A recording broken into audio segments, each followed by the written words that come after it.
could there be some sort of alliance between Washington, the UK, and President Assad to defeat Islamic State? Well, look, Tim, even though Assad is part of the problem, there could be no solution, not only to the Islamic State, but the larger question in Iraq and Syria without engaging the Syrian government. That is, you have to engage the Syrian government. What we're talking about here is a political settlement that takes into account the interests of the opposition, the Syrian opposition, and the Syrian government. So how do we go from here? You need to end the regional war by proxy that's taken place between Turkey and Saudi Arabia and Qatar on the one hand and Iran. You want to bring Russia in and Iran, part of a grand bargain. That's what we're talking about. Okay, but that grand bargain will take months, if not years, to sort out, won't it? I mean, at the moment, we're looking at Islamic State, which is being hit by airstrikes, which need to be made in Syria as well. And without getting permission from the Syrian authorities, their air defence system would take down a coalition of allied jets. In the last 3 days, the Syrian government has carried out almost 200 airstrikes against the Islamic State in its headquarters in Al-Raqqa. You're raising a big question.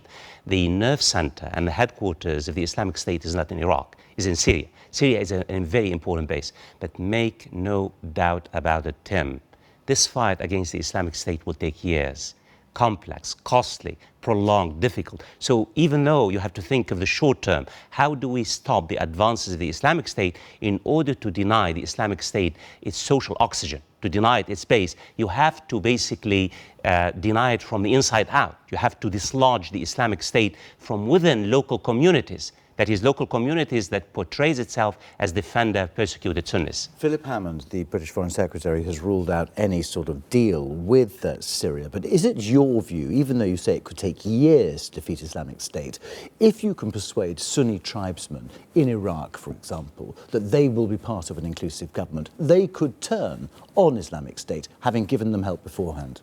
And that's exactly what happened between 2006 and 2010. With the awakening. Who defeated Al-Qaeda in Iraq? It was the Sunnis, Sunni tribes, Sunni communities. This fight cannot be won, Tim, by air power. Regardless of how potent American and British air power, it has to be won from within, by local communities. And yes, that's what I'm talking about. I'm talking about a grand bargain with local communities in Iraq, a grand bargain with local communities in Syria. In the meantime, you have to use military means to stop the surge of the Islamic State. But in order to really basically end this particular social epidemic, you need to strengthen the social body politic, that is the local communities. And can the new Iraqi Prime Minister, Dr. al-Abadi, do that? This is the challenge. All of us are asking the same question. The next few weeks will show whether Haidar al-Abadi has the will and the capacity and the foresight in order to really include all elements of Iraqi communities, not just the Sunnis, the Kurds, the Shia, the Sunnis, create a genuine government, a national unity government that begin the process of rolling back the surge of the Islamic State. Just looking at the attack on the mosque today by Shia militia against a Sunni mosque, how close are we, do you think, to falling back across the whole of Iraq into the dark days of the insurgency and sectarian war? Everything that you and I have been talking about now, it's just off the window as a result of this particular attack. The Islamic State is a parasite. It feeds and breeds on sectarianism and instability. Now you'll see the propaganda. The Shiites are killing the Sunnis, back to square one. You ask me, how do you integrate the Sunni communities into the government? This is the kind of attack that does a great deal of damage. But in the past, the Shia have not reacted to perhaps greater provocations from the Sunni.